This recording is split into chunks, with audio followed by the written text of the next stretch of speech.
برکت کے لیے میں عرض کرتا ہوں غوث اعظم بمنے بے سرو ساما مدد قبلہ دین مدد کعبہ ایمان مدد واہ کیا مرتبہ اے غوث ہے بالا تیرا اونچے اونچوں کے سروں سے ہے قدم آلہ تیرا سر بھلا کیا کوئی جانے کہ ہے کیسا تیرا اولیاء ملتے ہیں آنکھیں وہ ہے تلوہ تیرا کیا دبے جس پہ حمایت کا ہو پنجہ تیرا شیر کو خطرے میں لاتا نہیں کتا تیرا۔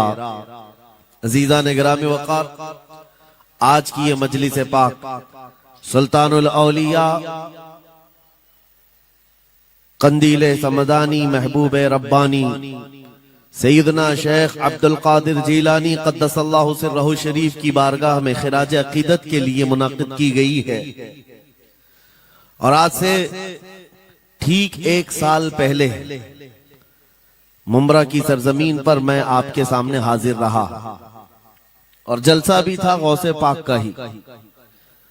پھر سال بھر کے بعد برابر یہی ایام تھے، زمین تھوڑی بدلی ہوئی لگتی ہے، لیکن منبر پر موجود علماء بھی وہی تقریباً مجھے نظر آتے ہیں، اور سامنے کے چہرے بھی پہچانے نظر آتے ہیں، اور جلسہ بھی وہی ہے۔ یہ بات میں اس لیے ذکر کر رہا ہوں توجہ کے ساتھ۔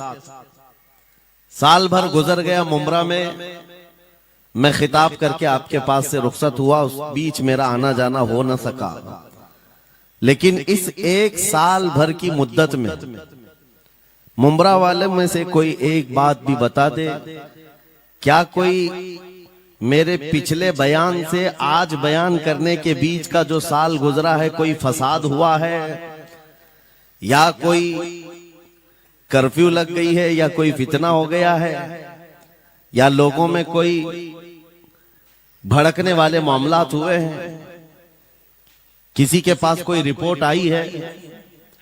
اور اگر نہیں ہے تو میں یہ بات خاص طور پر ڈپارٹمنٹ والوں سے کہہ رہا ہوں، جن کو ہمارا نام لے لے کر کے ہی اتنا ڈرایا گیا ہے کہ جلسہ ہوتے ہی ان کے ہاتھ پیر الگ انداز میں رکھتے ہیں، کہ ان کو ایسا لگتا ہے کہ یہ مولوی آئے گا ابھی بھڑکائے گا اور ممبرا میں پوری آگ لگ جائے گی۔ میاں سال بھر پہلے کی رپورٹ بھی آپ کے پاس ہے، سال بھر پہلے بھی اسی جگہ سے خطاب ہوا اور آج پھر خطاب کرنے آئے۔ ان سے میں کہتا ہوں کچے کان نہ رکھیں، اچھی رپورٹ لیا کریں، اچھی رپورٹ لیا کریں۔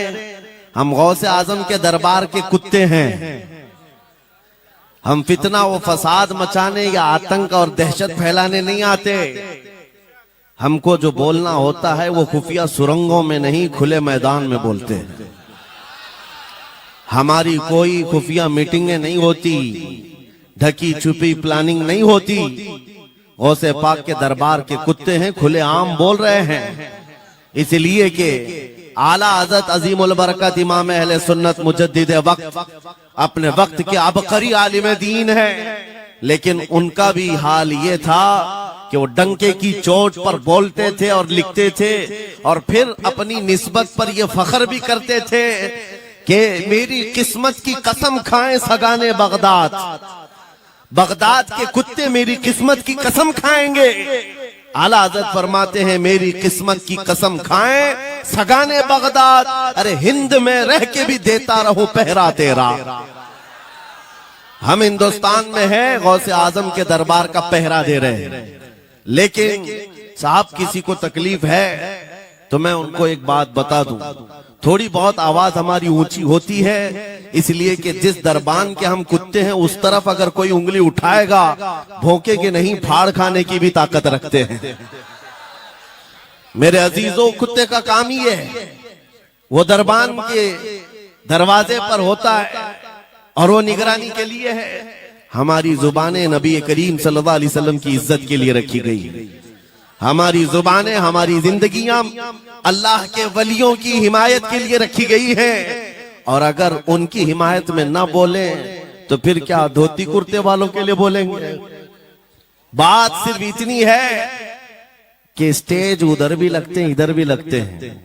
آپ چاپلوسی کسی اور کی کرتے ہیں اور ہم تعریف کسی اور کی کرتے ہیں.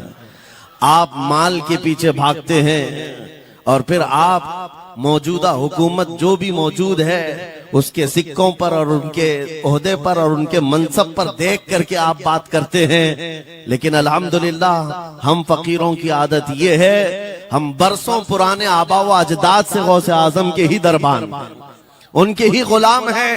اس لیے کہ ہم نے یہ سنا بھی ہے اور پڑھا بھی ہے، ہمارے ہاں نسبت پر فخر کیا جاتا ہے. اور کیسی نسبت پر؟ ارے ہمارے وقت کا مجدد جب اس بات پر فخر کرتا ہے، یا غوث تجھ سے در سے سگ اور سگ سے ہے مجھ کو نسبت.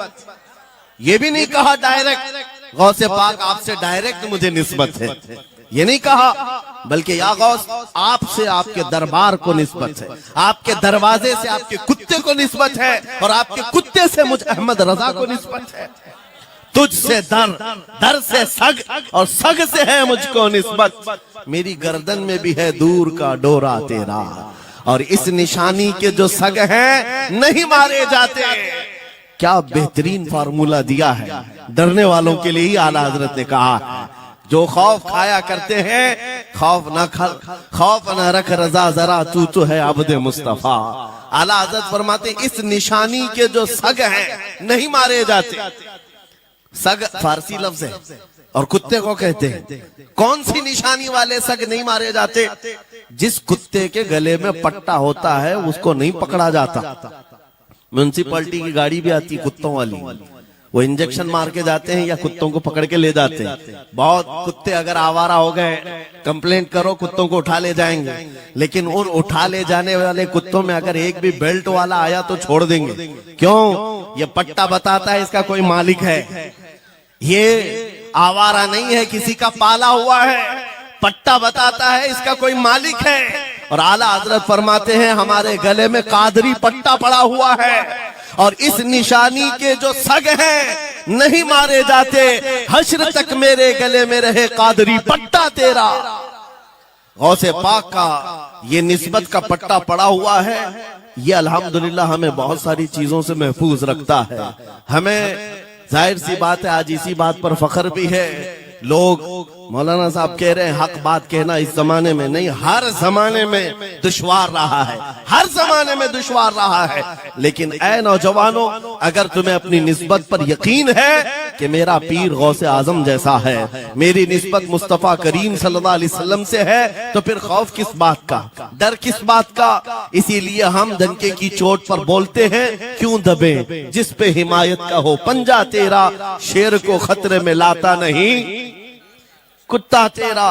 عزیزان گرامی وقار، آج سلطان الاولیاء غوث الاعظم کی بارگاہ میں ہم خراج عقیدت پیش کرنے آئے. جو باتیں میں عرض کر رہا ہوں وہ غور سے سنیں. کرامات یہ اولیاء اکرام کی زندگی کا حصہ ہے، اللہ کی طرف سے انہیں دیا گیا. کرامت کیا ہے؟ ایسا محیر العقول کام، عقل کو حیرت میں ڈال دینے والا کام جو عام انسان نہیں کر سکتا، عام انسان کی عقل میں نہ آئے. اللہ کے ولی سے صادر ہونے والا ایسا کوئی کام، اس کو کرامت کہتے ہیں. لیکن کرامت اولیاء کرام کی ولایت کو ثابت کرنے کے لیے ضروری نہیں. اولیاء کرام کی ولایت کو ثابت کرنے کے لیے کرامت نہیں دکھائی جاتی، شریعت پر استقامت یہ ولایت کی علامت ہے. اگر وہ مضبوطی کے ساتھ ہر زمانے میں اپنے دین پر جمع ہوا ہے، وہ اللہ کا ولی ہے، وہ اللہ کا ولی ہے. آج بھی ہماری قوم اولیاء کو ڈھونڈنے پر لگی ہوئی ہے. سنو، اللہ کا ولی ڈھونڈنا چاہتے ہو تو ڈھونڈنے کے لیے نکلتے ہیں اور پیچھے پڑ جاتے ہیں، دیکھتے ہیں یہ ٹھوکر مار کر کے سونے کا سکہ نکال سکتا ہے کہ نہیں نکال سکتا ہے. اولیاء کو انہی باتوں پر آج بھی لوگ پرکھتے ہیں. سوچتے ہیں کہ ابھی بابا آسمان پر اڑیں گے تو میں سمجھ لوں گا اللہ کے ولی ہیں، پانی پہ چل کے دکھائیں گے تو میں سمجھ لوں گا اللہ کے ولی ہیں. میں یہیں بیٹھا ہوں، اچانک میرے پاس پیسوں کا تھیلا کھول کے دے دیں، اللہ کے ولی ہوں گے.